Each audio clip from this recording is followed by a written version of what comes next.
Hello, I'm F. Michael Haynie, and you're watching Below SHO. Pew, pew, pew. Hey everyone, Shoshana with Below SHO here with F. Michael Haynie.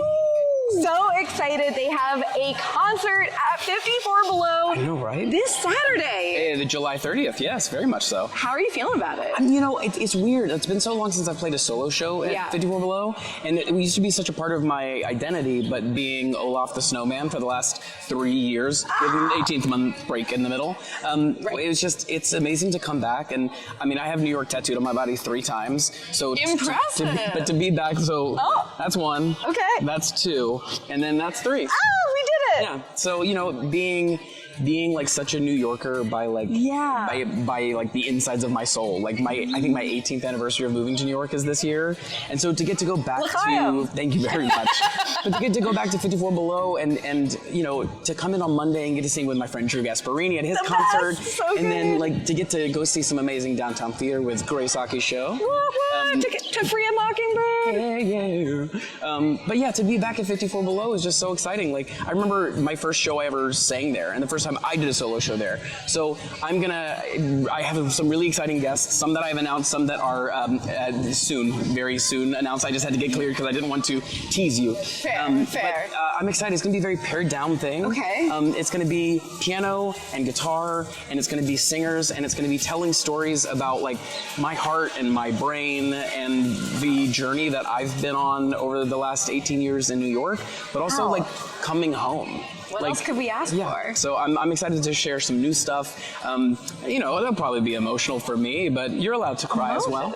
I cry all the time. Yeah, but it's going to be fun. I just want to give back to this city that has done so much for me, and so just to be there making music and having friends come up on stage, and some people that I've met very recently coming up on stage. I know. Like it's I have thrilling. a tease. I know about this. I'm not going to tell you, but I know who you're talking about, and like. Y'all. I'm very excited. Good. Yeah.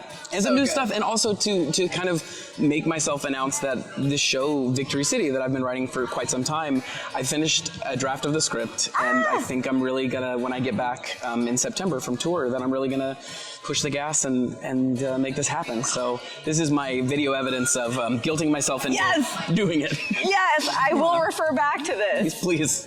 I think I've actually, like Alex Brightman said something like, oh, well, now it's on video. And I was like, oh, yes, it is. And I clipped it off. I think it was, I don't know if you've seen it, when Alex, during the pandemic, like, was trying to, like, work through the lyrics to Beetlejuice. And then, like, right as Beetlejuice was starting back up again. And I was like, hey, does anyone remember this clip? So, one of my favorite things. So now you have video evidence will always get you in the end. It will.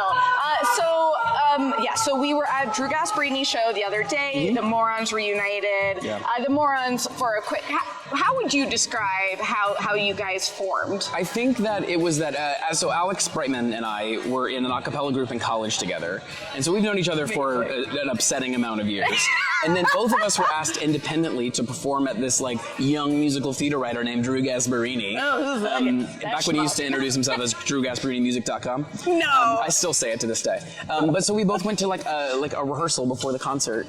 And then ended up in a private room karaoke at like 3 a.m, just singing Third Eye Blind. Just the 3 of us alone. No way. Absolutely. And so we just became fast friends, and then I missed that show because I was on set filming this movie, and I just got a sad picture of me being crossed off the set list of Andrew Gasparini, and I said, please don't replace me with Andrew Kober. And instead, it just suddenly became the 4 of us, and the name The Morons, I think, actually came from Mark Summers.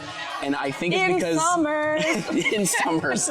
Oh, that is what a colonoscopy with him would be like. But I think it was basically saying, oh, you guys are like Entourage, but you're idiots. So we used to be the More Entourage, and then we realized that was 1, pretentious, and 2, too much to say. So we just kind of became the morons. And then since then, if you see this tattoo, and then Drew has one that says Simple Life, and the M being in parentheses became the thing. But Cobra and Alex will never get one.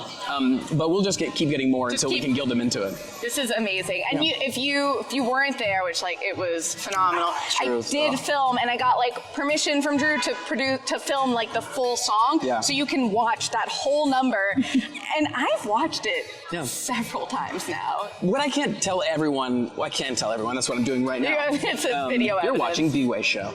But I think the thing that you wouldn't realize is that when we're up there, we do rehearse these things. Yeah. So like the characters we play as the morons are a little bit different than ourselves. Yeah. But what makes it for me every time I watch these back is that you can see us break each other. Yes. Like calling Drew an incel on stage. I was wondering. Watching each of us say something that we just hadn't planned and something that was there, and we riff off the audience's energy. Yeah. And I think that's the only reason that the morons exist still. That like we've grown up and we continue to try to evolve and become more present. As we all do. Yeah, and I think that every writer and every comedian and performer should learn from the things that they say and continue to move forward. Right. There were some early on things that like were not functional for today's society. But I think that like every piece of theater, like when a movie and you go back and analyze it, you go, we can think about the things that if it was made now, and that becomes like a weird question. But I think what's challenging is with live theater, you're doing it every single night. Every night. So if you don't learn from it and you don't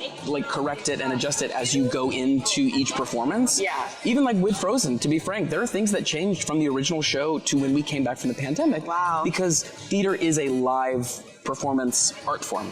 So if we're pretending, but it was okay in 2016, well, it's not 2016 anymore. It's not. And it's live, so why not change it? So I think I've loved how the morons have, we've continued to learn, and it used to be 4 guys, and now it's 3 guys and a gender non-conforming person, and like, you know what I mean? Like, it's so good. We had, 2 babies and 2 marriages. And we're writing and performing, and it's just the best. It encapsulates what is my New York experience, which is meeting people at 54 Below and at shows and at concerts, and that we have this want to support each other and to create art and celebrate each other for their art. I mean, the love that all 3 of them have given to my show, and then being able to be in the room when I see like a new script that Alex wrote or something that Drew's working on. I mean, we've gotten so many voice memos from Drew of like, hey, here's a new song that I'm writing. And it's so cool because it's not a jealousy or an envy thing. It is I celebrate these people. And I think I've carried that into the rest of my career in life. And meeting people that I want all the success in the world for, like you.